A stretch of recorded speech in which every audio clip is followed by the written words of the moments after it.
አርዕስተ ዜና ፕሬዝዳንት ታዬ አጽቀሥላሴ በብርክ መራሕቲ ናተኻይዳ ዝርከብ ህጹጽ አኼባ ፕሮግራም ኩለ መድያዊ ልምዓት ግብርና አፍሪካም ይሳተፍሎም።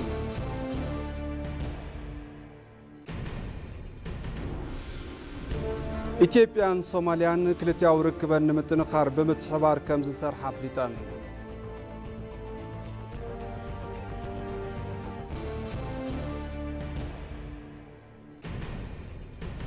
ካብ ዜና ወፃኢ ኣብ ኣሜሪካ ከተማ ሎስ አንጀለስ ዘጋጠመ ባርሓዊ ሕዚ እውን ብምስፍሕፍሑ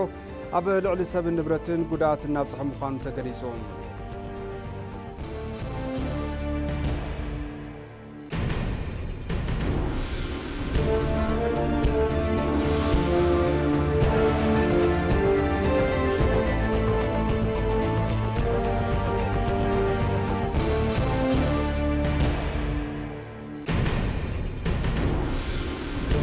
سلام طعنا بلي زخوركم تملكتنا كمي تعلو لك ساعة شعات خوينو كم تلمود نساعة ترالو زيناتات حزمت يلهو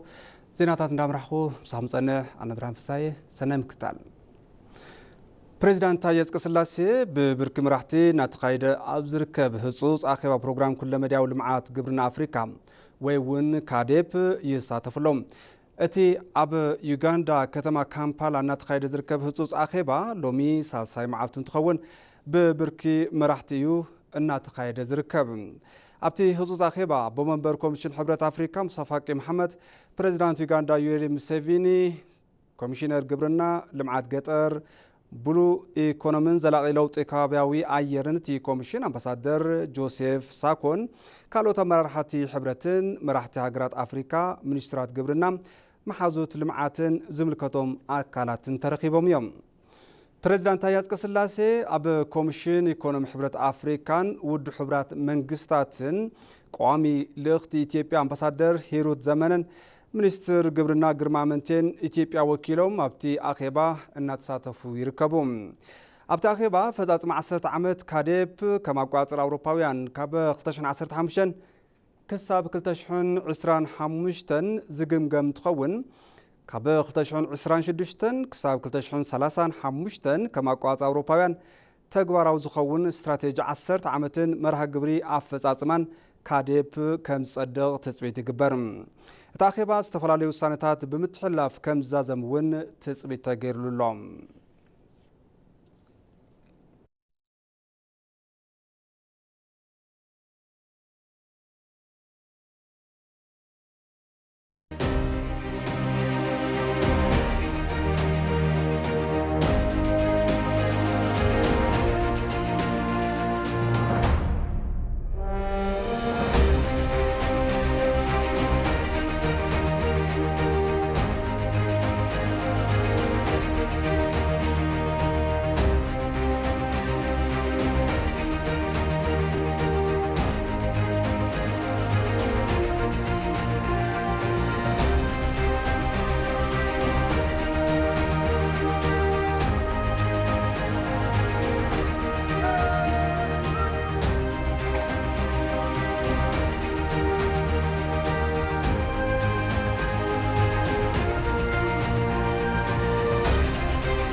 زيننا يغطل إثيوبيان صوماليان كلتياوي ركبن متنخار بمتحبار كمز سرحة أفليتن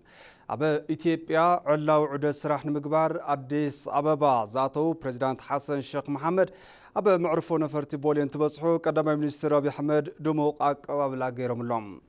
ክልቲኦም መራሕቲ ሓበራዊ ረብሓ ዝኾኑ ክልቲያውን ዘባውን ዛዕባታት ተዛዝዮም ኣሎም ሕውነት ክልቲአን ሃገራት ንምጥንኻር ህዝቢ ምስ ህዝቢ ውፅኢታዊ ልዝብ ብምግባሮም ብሓባር ኣብ ዘውፅዎ መግለፂ ቅዋም ሓቢሮም ኣሎም ብመሰረት እዚ እተን ሃገራት ዝነበረን ክልቲያዊ ርክብ ብዝተማልአ ዲፕሎማስያዊ ውክልና ናብ ዝነበረሉ ንምምላስን ንምጥንኻርን ምስምዕምዖም ተገሊጹሎም ብተወሳኺ ሓበራዊ ረብሓ ንምሕላው ብምትሕብባር ንምስራሕን ዲፕሎማስያዊ ልኡኽ ንምፍጻምን ኩለ መዳዊ ዘባውን ፎረም ከም ዘድሊ ተላዚቦም ኣሎም እቶም መራሕቲ ዘባዊ ምርግጋዕ ዕላዊ ንክኸውን ክልቲአን ሃገራት ኣብ ምትእምማንን ምክባርን ዝተመስረተ ጠንካራ ምትሕባር ከም ዘድልየን ኣረጋጊጾም እዮም ኢኮኖሚያዊ ምትሕብባር ንግድን ኢንቨስትመንትን ኣብ መንጎ ክልቲአን ሃገራት ምጥንኻር ከም ዝግባእ እውን ተዛትዮም ስምምዕነት ኣንካራ ብቁርጠኝነት ብምፍጻም ሕውነትን ምትሕባርን ንምጥንኻር ተስማዕሚዖም ኣለው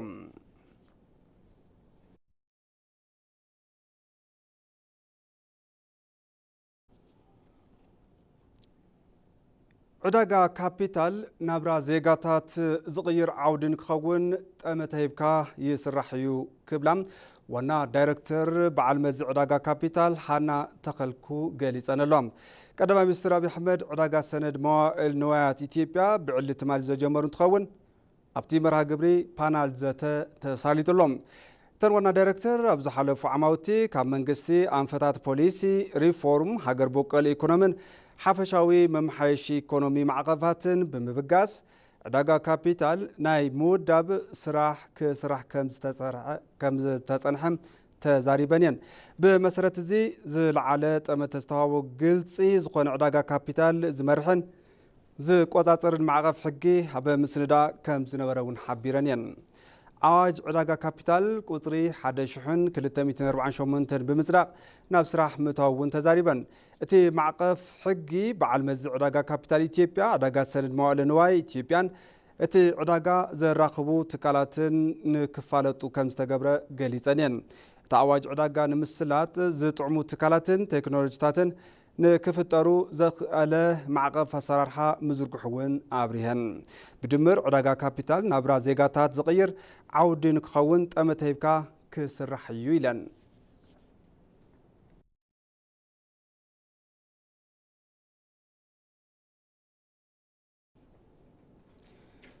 ኣብ ክልል ኦሮሚያ ንነበር ዕጡቃት ስልጠና ተሃድሶ ምሃብ ተጀሚሩ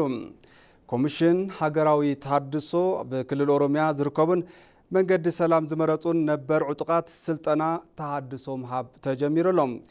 እቲ ስልጠና ካብ ምምዝጋብ ጀሚሩ ርክክብ ዕጥቂ መሊስካ ምጥያሽን ምምላስን ማእኸል ዝገበረ እንትኸውን ኣብ ማእኸል ኣዋሽ ቢሾላ ዲሞቢላይዜሽን ዝወሃብ ዘሎ ምዃኑ ተሓቢሩ እዩ ኮሚሽን ሃገራዊ ተሃድሶ ቅድሚ ሕዚ በክልል ኣምሓራ ዓፋርን ትግራይን ብተመሳሳሊ መንገዲ ብኣሽሓት ንዝቁፀሩ ነበር ዕጡቃት ተመሳሳሊ ስልጠና ምሃቡ ይዝከር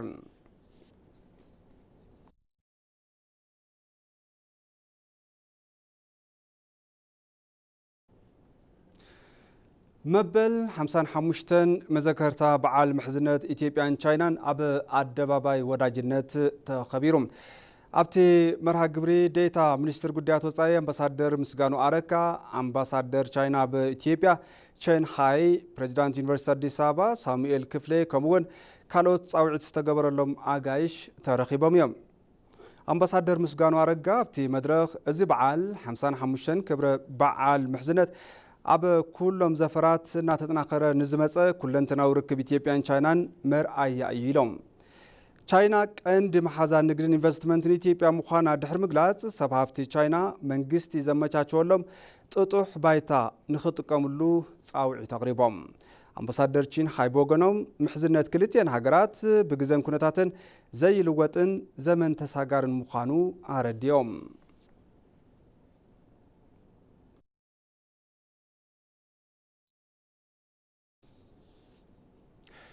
ተመልከቲ ቅድም ክብል ሓፀር ዜናታት ናኹም እናበል ጸኒሖም ሕዚ ድማ ናብ ዝርዝር ዜናታት ክሓልፍ ዓብይ ግድብ ህዳሰ ኢትዮጵያ ዘለዋ ሃፍትታት ማይ ብኣግባቡ እናተጠቐመት ከም ዘላ ዘርኢ ፕሮጀክት ምዃኑ ምሁራን ዩኒቨርሲቲ ኣርባ ምንጭ ሓቢሮም ኣሎም እቶም ምሁራን ካብ ወፃኢ ዓድን ኣብ ውሽጢ ምስ ዝተዓደሙ ምሁራንን ሳይንቲስታትን ኣብ ጉዳይ ቴክኖሎጂ ማይ ተዛትዮም ኣለው ንጸብጻብ ሰሎሞን ባረና ሙሉ ብርሃን ግርማይ ከም ሰዕብ ክተቅርበያ ዩኒቨርሲቲ አርባ ምንጭ ግልጋሎት ማሕበረሰብን መምሃር ምስትምሃሩ ንምጥንኻር ዝተፈላለዩ ተግባራት እናወገነ ይርከብ።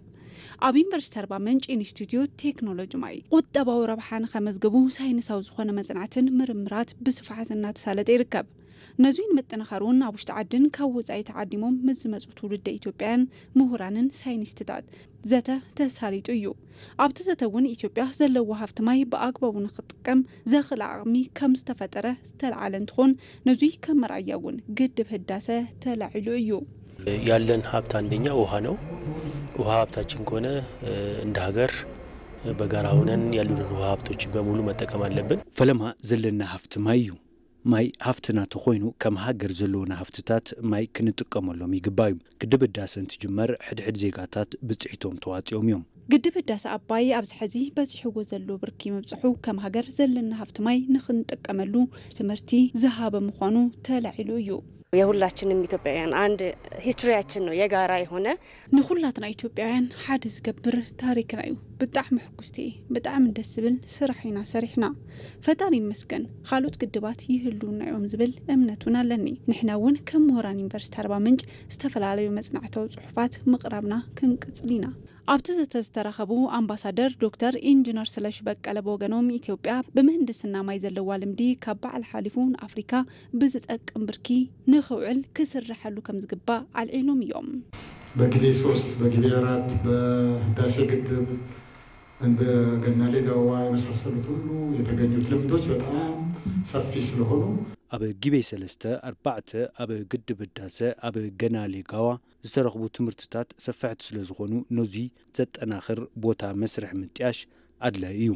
ምንቅስቓስ እውን ተጀሚሩ እዩ። ተሳተፍቲ እቲ መድረኽ በወገኖም ካብቶም ዕዱማት ምሁራን ዝረኸብዎ ትምህርቲ ንስራሖም ሓገዝ ከም ዝኾኖም አልዒሎም እዮም። አሁን የእውቀት ምንጭ ነን እኛ እናስተምራለን። ተጨማሪ ደግሞ ከልምድ የሚመጡ እውቀቶች ብዙ ናቸው። ንሕና ፍልፍል ፍልጠት ኢና ነምህር ኢና። ተወሳኺ ከዓ ካብ ልምዲ ዝመፁ ፍልጠታት እውን ብዙሓት እዮም። ሎሚ ኣምባሳደር ዝሃበና ልምዲ ስራሕ ንዓና ብጣዕሚ እዩ ዝጠቕመና። ጠጠው ኢልና ከመይ ዩኒቨርሲቲን ውልቀ ሰብ ንኽንሓስብ ኣኽኢሉና እዩ። ፕሬዚደንት ዩኒቨርሲቲ አርባ ምንጭ ዶክተር አብደላ ከማል በወገኖም ዩኒቨርሲቲ አርባ ምንጭ ተግባሩ ንምጥንኻርን ሃገራዊ ለውኽትኡ ብብቕዓት ንምውፃእ ዝጀመሩ ምትእስሳራት አጠናኺሩ ከም ዝቕፅል አልዒሎም እዮም። በጣም ታላላቅ ቦታ የሚሰሩ ጉንቱ ሳይንቲስቶች ናቸው። ከነሱ ጋር ትስስር በማድረግ የኛን መምህራኖች ተማሪዎቻችን ኣብ ዓበይቲ ትካላት ዝሰርሑ ሱሙያት ሳይንቲስት እዮም። ምስ እዚኦም ምትእስሳር ብምፍጣር ንመምሃራና ንተምሃሮና ከመይ ጌርና ክንጠቕሞም ንኽእል ዝብል ናትና ዓብዪ ዕላማና እዩ። ሃገርና ብኸመይ ካብ ዝዘፈር እዚ ተረባሒት ንግበራ ዝብል እውን ዓብዪ ገዛዕ እዩና እዩ። ኣብ ምምሃር ምስትምሃር ኣብ ምርምር ኣብ ግልጋሎት ማሕበረሰብ ዘለዉ ረብሓ ዝለዓለ ብምዃኑ ዝሐሸ ስራሕ ክንሰርሕ ኢና። ስለዚ ሓሰብና ኢና ነዚ ምድላው ኣሳሊጥና። ኣብቲ ዘተና አምባሳደር ዶክተር ኢንጂነር ስለሽ በቀለ ሓዊሱ ኢንጂነር ናሳ ዝኾኑ ዶክተር ብርሃኑ ቡልቻን ካልኦት ምሁራን ተረኺቦም ልምዶምን ተሞክሮኦም ኣካፊሎም እዮም። ኣብ ገለ ቦታታት ከተማ አዲስ አበባ ዝርከቡ መጽዕንን መራገፍን ግልጋሎት ትራንስፖርት ብምርሕሓቆም ምቹዋት ብዘይ ምዃኖምን ንጽገመለና ክብሉ ተገልገልቲ ገሊጾም ኣሎም። በዓል መዚ ምሕደራ ትራፊክ ብወገኑ ዞም ጸገማት ዋሕዚ ትራፊክ ንምትዕራይን ስርዓት ተሽከርከርቲ ንምዝማንን ኣብ ዝግበር ጻዕሪ ዝገጥሙ ምዃኖም ሓቢሩ እዮም። ንጸብጻብ ዛሃራ መሐመድ መራሰላም መረሳ ኣብ ከተማ አዲስ አበባ ይሳለጥ ዘሎ ንጥፈት ልምዓት ኮሪደር ሓፈሻዊ ምስልታ ከተማ ምህናጹን ምስማ ዝማዕራረብ ምግባር መዳይውን ብዘፈር ብዙሕ ጥቕምታት እንዳምፀ ይርከብ። በጣም ቆንጆ ነው። ብጣዕሚ ውቁብ ብስሉጥ ዝተሰርሐን ዘደንቕን እዩ። ኣብ ካልኦት ዝተረፉ ስፍራታት ድማ ተወሳኺ ዝኣመሰለ ተዝህሉ ጽቡቕን ደስ ዝብሉን ዝኸውን ሁሉም ላይ በእንደዚህ አይነት ስትራቴጂ ቢሄድ ኣብ ኩሎም ዝኣመሰለ ተገባብራን ብኣግባብ ዝተዝህነጽ ካብዚ ብዝሰፍሕ ዕቤት ክረአ እዩ ክትምዕብል እያ። ያዩዋቸው ነገሮች ዝረኣኽዎም ነገራት ውቁባት እዮም፣ ንዓይ ምቾት ሂቦምን እዮም። በብቦትኡ ከምዚ ተዝስፋሕፋሕ ድማ ጽቡቕ ኢለ ይሓስብ። በዚ ልምዓት ወሰና ወሰን ጽርግያ ክዕረዩ ተባሂሎም እንዳተነጠፈሎም ካብ ዝርከቡ ዛዕባታት እቲ ሓደ ዋሕዚ ተሽከርከርቲ እታ ከተማ ምትዕራይን ምንካይ ሓደጋን እዩ። በዚ ኸይዲ ኣብ ፈላማይ ዑደት ዝተዛዘሙ ገለ ቦታታት ንመጽዕንን መውረድን ግልጋሎት ትራንስፖርት ምቹው ዘይምዃኖምን ርሕቐቶም እውን ከም ዝሰፍሐ ገለ ተጠቀምቲ ሓሳቦም يقربوا ጊዜ መመጣት አየር ጤና ነው ወደዚህ كل شيء كاب أير تينا يزمت كاب أير تينا بياساي ترانسبورت زحز بتعمي متشجري قلب وتاتات كرنا ترحيقهم سبات استفل عليو زبط حمص أجمات كقلت يسمع إزي ترنف بالخونة أقباب ناب حدا من كاب تزكال صبغي مسلني كذي كده من برو እንደዚህ ርቀት የለውም ሰዎች كمزي رحقتي نوري سبات أبدليتو مراد يخلون يروم خزل اللخونتات كنا تتقام ترانسبورت كمخاني صقومي رأيني خالي دما ناي أوتوبس من نهارياتات نيروم حز توم سفراتات يلوي توم سفراتات بزي مهلاوم تاكسينا نوحدو كبلي يخل بزنا بنت حين كحسي يخل بز دما معقوبه دلي بخالي قص قلقالوت متر تاكسي هو اشكركرتي اخل نمكاين دو مبل سفراتات كم زدليون اب غودناتات دو يلوم سب نموراد نمصعنن يصقمو مهلاوم يحبرو በጣም አስቸጋሪ የሆነው እዛ ኢንተርናሽናል ስኩል ጋር እቲ عريو صقام ዝኾነና ስፍራ እቲ ዝረአ ከባቢ ዓለም ለኻው ቤት ትምህርቲ እዩ ተምሃሮ ትፍደሱ ተለው ኣብኡ ደው ኢልኻ ምጽዓን ተዝፍቀድ ይጽብቕ ዝኾን ነዚ ሪፖርት ጌርና ኣፍቂድና ዳይሬክተራት መጽኦም ከም ዝፈቀዱ ረጋጊጾምልና እዩ ንሓንቲ ሰዓት ዝተፈቀደልና አንድ ቦታ ላይ ሰው ለማውረድ ብትሞክሪ ማውረድ አትሽም ኣብ ዝተረኸበ ቦታ ሰባት ንሙራድ እንተተፈቲኑ ይቅጽዕ እዩ እዚ ደሞ ተጠላበ ይኾነ ዓቕሙ ዝደኸመ ሰብ ርሑቕ ከይዱ እዩ ናብ ዝደልዮ ክምለስ ዝግደድ በዚ ድማ ዘጓድሎ ዝፈጥሮ ጽልዋ ኣሎ በዚ ድማ በብቦቱ ዝኣመሰሉ መጥቀምታት ተዝስፋሕፍሑ ጽቡቕ ኢለ ዝሓስብ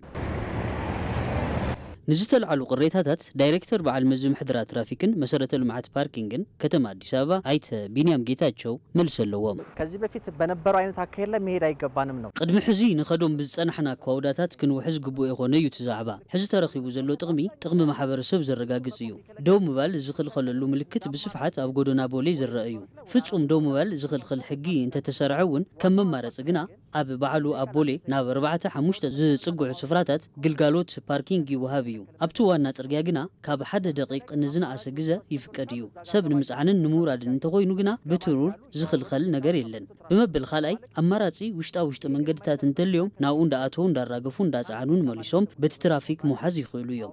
زي كاللو أقباب انتليو قنا كاب حد دقيق بزنس كل قزا أوريدو صعينون موزا زخل خليل زتلعالو تقامات بغتالي أب زسالتو لمعات جاف ترقياتات تحساب كم زقبرن نمحبر السب متشو قلقالوت نبهاب كم زنتف تبع المزبيت عيو قليتسيو تبلكتي حزدما ناب زينات أسجر أب أمريكا جزات كاليفورنيا كتما لوس أنجلس زقاتم بارع حوي حزوين بمسففعو أب لعلي سب نبرتن قدات النابس حمخانو تقليس اللهم بتحدق بارع حوي مخنيات كساب حزي 16 سبات يوتهم زحلفن تخون لعلي حدميتن 37 شحسابات دما كام مربتهم تفناغيلهم يوم أب كاليفورنيا سانتا مونيكا تبايلو كاب صواع غوبو مبغسيو زغبرتي بارع حوي أبتي كبابي زركب نفاس زبوز حكونتات أير تي بارع حوي نكسفحفح كم زغبر يتحبيرو زلهم كم صبصب بي بي سي نتحوي نمقصار زغبر صعري زقصل ولا انتخونم أب استفرالي كابتات لوس أنجلس زركو نبرتي نتي كبابي لقيقوم نكوصو إن تغبر يتبايلو لهم تي بارع حوي لعلي 135 بليون دولار زقمت عنوة مبصحوز تحبرن تخون بزحات مدفات حوي هليكوبتراتن كمون أوروبلاناتن نتي حوي نمدفع حزون عب مر براب كم زركبا تملاقيتهم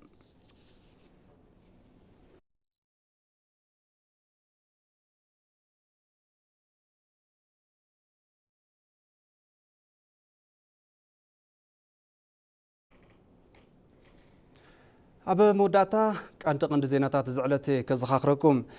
بريزيدنت تاي أصقسلاسي ببركي مرحتي ناتخايد اب زركب هصوص عقيبه بروجرام كل مدياو لمعات جبرنا افريكا يساتفلهم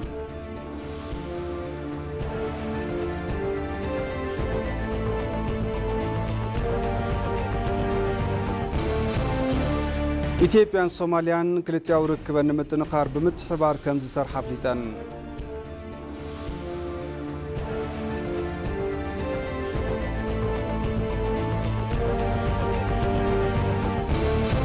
ካብ ዜና ወፃኢ ኣብ ኣሜሪካ ከተማ ሎስ አንጀለስ ዘጋጠመ ባርዕ ሓዊ ሕዚ እውን ብምስፈፍዑ ኣብ ልዕሊ ሰብን ንብረትን ጉድኣት እናብፅሐ ምዃኑ ተገሊጹ